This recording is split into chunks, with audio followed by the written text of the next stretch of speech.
Voices, the voices, the voices, the voices, the voices, the voices, the voices, the voices, the voices, the voices. Moving on to our next part, why do you have tattoos? Tommy, would you like to go first? Sure. I wasn't sure if Nikki was actually saying something too. I was talking to my husband, he tried to come in. Get out. When I was a really little kid, my great-grandfather had these amazing stories and books and stuff like that from his time abroad. He was a linguistics guy and spoke Cantonese, Mandarin, Japanese, French, and English. So he worked a lot of his life between Tokyo and Hong Kong and brought home all these awesome artifacts. And probably one of my most vivid memories of when he was still alive was looking through a photo album with my great-grandma, who, pointed to this young guy that I didn't recognize, surrounded by these really stoic, super serious Japanese gentlemen, like super stiff, and all black and white photo. And it turns out that was my great-grandfather. And when I turned the page, it was the same setup. It was all the same guys in the same photo. The second page was the Japanese businessmen in what looked like underwear, but it's a fudoshi, I think is the term for it. And they were pretty much from neck to feet covered in this brilliant, again, I still remember it vividly, heavy Japanese tattoo work. Now, it wasn't until way, way later I realized that my grandfather, working in like textiles, probably ended up having to deal with what I would later recognize as like Japanese Yakuza guys. But they kind of ran a lot, I guess, the docking stuff. And this, again, probably early 1900s, probably like, maybe the teens, I guess, in there somewhere. As soon as I saw that, I immediately, even as a little kid, knew I wanted to kind of do that, or I wanted to look that way. And the older I got, and the more I looked into the art, the more I kind of fell in love with the representation, the mythology, all the other stuff that was tied into it. So that quickly kind of became a passion, and I chased it. And I think that's probably, I guess, like where the tattoo bug bit, I guess, first. How did you get into the art side of it, rather than just I want tattoos, but actually to be a creator and an artist? I was the kid in high school that was always drawing all my tests. Most of my teachers were really adamant about, like, you should do something with the arts. And I had tried to go through, basically the college route of like go to school for animation or something, and it was at the time pretty cost prohibitive. Did the same thing, I joined the military instead of going to art school, and figured that was that. Like, if you couldn't get into like working for Disney or for drawing comic books, then there wasn't like a lot of room, I guess, outside of that.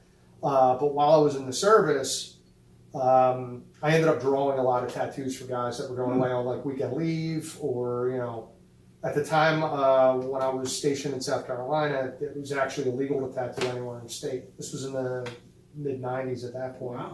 Wow. So most of the guys that were trying to get tattooed were going to leave on like, go to either Georgia, or they were going home or whatever. So it was even more important for them to like go with some type of image that they could bring to an artist, making the process a little bit easier. So I kind of became that guy, and in the company, I think for the most part, I ended up drawing a bunch of the initial sketches. So as soon as going home became a thing, I realized maybe I should kind of look into that tattooing thing. And that was it. I guess, as they say, the rest was history. That's great. Nikki, what about you? Why do you have tattoos? Yeah, my first tattoo when I was 18, came home, it was like around my birthday. Came home, I was going to school in New Jersey, North Jersey, and came home to Philly. And I was like, you know what? For my birthday, I want to get a tattoo that represents my nickname. I was running track. I had a scholarship, track and cross country scholarship. And I was like, let me go get this tattoo. It's going to be cool. I'm going to have it on my arm. And I'm going to go into these races and rip my shirt off and have it on my shoulder. Like, all flexing and stuff. Kind of stupid. My nickname was Sonic the Hedgehog. Or Sonic. So I got that. And after a while, I went home and my mom took out a broom and beat the crap out of me because I got a tattoo. And, but that was my first one. And I got my second one, I think it's probably 22, a few years later. And it was a guy's initials, which is really stupid. So I made a lot of stupid mistakes early on. I ended up getting that the guy's initials covered up with a black cat, which is still there. Now those first two, I do regret them, and I've been trying to remove them. But in the meantime, the ones I actually thought about and had some kind of connection to, I never would get rid of them. The third one was I got a tattoo of my sisters. We all have the same one. It's the I guess the marker of the three. I have two other sisters, so it was three girls my mom had. So we all got the same. That I guess it's an Irish symbol. And then I got one that was I'm trying to remember exactly. Oh, I got another one when my dog died. She passed away. I got her dog tags on my elder wrist. And then when my daughter was born, I wanted to get a tattoo that was representative of my husband and I and our family. A cardinal, which when we first got together, moved in together, we used to see cardinals in our yard all the time. And that's like our code word. If something's wrong, we say cardinal to each other. So, and it's only something that we so he knows if somebody's coming to kill me or something, if I say cardinal, he knows I'm in trouble. It's kind of our code word. Pretty interesting. So that's the last one I got. But I still. Oh, and I got another one. I can't forget. So when I was a kid, my mom was pretty borderline abusive. Decided she's very aggressive with us. Belts, sticks, whatever she could pick up. One day she got mad at me and she decided to chase me to the kitchen and she threw me through a plate glass window in the back door, and I had a scar in the back of my arm. So I went to my tattoo artist in Portland. Said I want something to cover this up that kind of represents me. Dealing with that and dealing with my mom and getting past it. So I got a dragonfly to cover up that scar. So that was the last one. So those mean a lot to me. The first two don't mean anything to me. And eventually I will get them removed and get something else in place. Okay. Mike, you had mentioned that you don't have any tattoos, but we have talked before, and you are a big fan of tattoos, and Yes. you would actually like to get one. Yes. Why? Why do you like tattoos? Why do you want to get one? Why don't you have one? So, well, I love the art in it. And the art in tattooing just seems to be getting better all the time. Part of the reason why I didn't get one when I was younger is when I was a kid, so my father was in the Marine Corps as well, and he doesn't have a tattoo. But because of my father having been in the Marine Corps, I saw a lot of old retired Marines and sailors, and the technology back in the 60s in tattooing was not really good, and these big old fat guys with these bleeding, purple blobs. On their arms and stuff, and I was like, they look really cool when they're done, but last thing I want to do is be that fat old guy with the things that used to be cool. But as I grew older and saw a lot more of the artistic aspect and not just the old sailor aspect, because I wasn't exposed to a lot of the Polynesian or the Far Eastern tattooing for a long time. Right. So I didn't see how elaborate it could be in the beginning. And then in the 90s, as it became more popular and it was very interesting, then there were a couple of things going on. I didn't know exactly what I wanted to get. And I didn't want to put something on my body that was permanent that I was going to go, why the hell did I do this? And then eventually things became cost prohibitive. So about 15 years ago, I came up with an idea of what I wanted. It was something that I wanted, and I could never find someone to try to sketch it out because I'm not a good artist.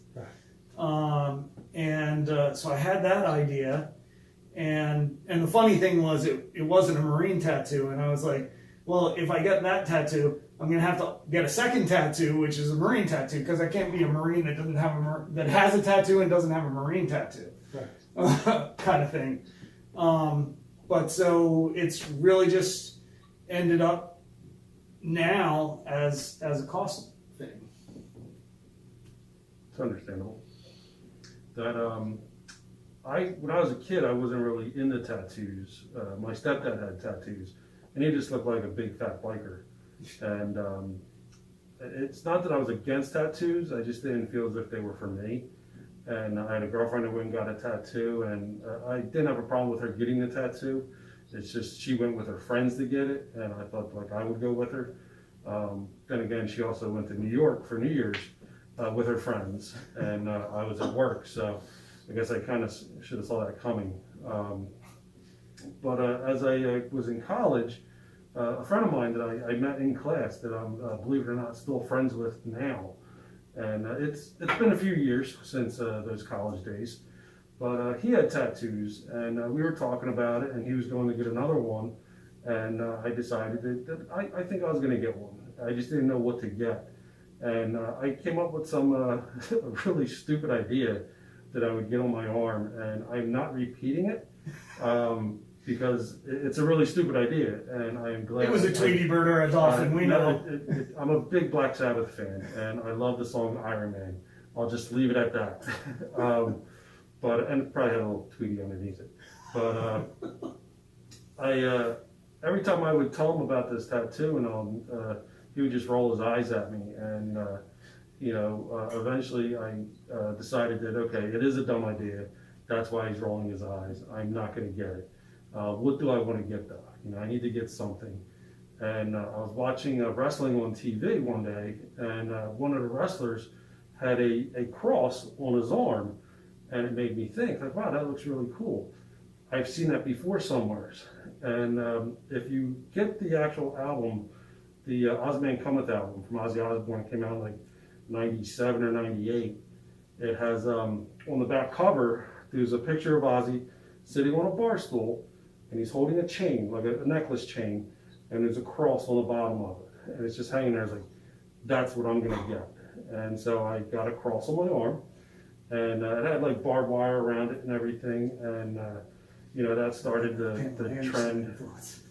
No, it's not a barbed wire band. The barbed wire goes around the cross, like a reef. And so anyway, I got that, and then with an idea of like where I would have like hands on my shoulders, because I ended up getting another tattoo over here, and the hands would be up on there holding them and everything. So there it goes.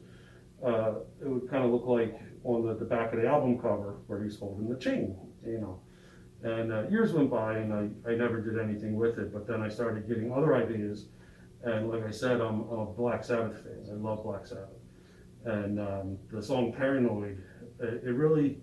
I felt like there was a lot about the song that was about me in different ways. And over the years, I've been getting it tattooed on me, where either lyrics or different like artwork that kind of like as a metaphor for it. And it's just like on my arms, my legs, filling in the sleeves, which is what Tommy's been doing for the last years, filling up the upper part of my arm, where you have the hands holding on to the chains and everything, the barbed wire. So filling these in, and my mind, as I've learned since I've been doing the writing and everything for the last 15 years or so, my mind works in weird ways, and it just goes off in different directions, and I can be thinking about one thing, it's like, okay, I'm gonna get this, because I never really wanted to have sleeves. I never wanted anything on my arms other than what could be covered with wearing a shirt. So it's kind of like, I'll have tattoos, but then you won't know it unless I take my shirt off. And now it's like, well, I want everybody to know. I want to be visible. And it's a way for me, just like with my writing, it's a way for me to express myself, with the different ideas that I have and things that might have meaning to me. And I just, I'm going to get put on my body, So that's why I have tattoos and some of the meanings of them and everything. So that's that. Sweet. Cool. The voices. The voices. The voices. The voices. The voices. The voices. The voices. The voices. The voices.